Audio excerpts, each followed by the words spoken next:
طعم الدنيا اتغير، فرحة قلبي بتكبر وبطلتك بتغير. بسم الله الرحمن الرحيم. ما أحلك يا رمضان. waxaan doonayay hal qiso oo aad u cajiibeyna in la wadaago. Ramadaan Kariim horta dhammaantiin walaalahayga muslimiinta.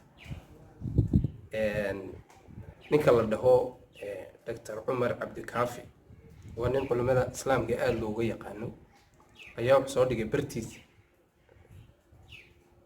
wuxuu yidhi waa qiso yar oo aad u cajiib oo hadal yar oo aan aad ula yaabay qasabna noqotay inaan walaalahay la wadaago oo diiniya.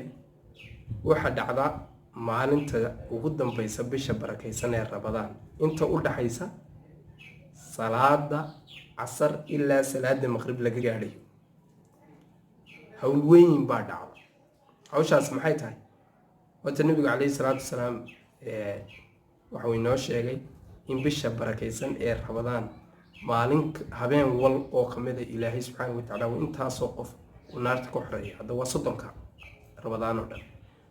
haddaba qisadu waxay odhanaysaa maalinta ugu dambaysa waa taanu socday sii dhammaanayso Ramadaan inta bisha Ramadaan Ilaahay naarta uu ku xoreynayo oo la isku daray in leeg iyo Ilaahay subxaanahu wa ta'aala mar kaliya naarta ku xoreynayo.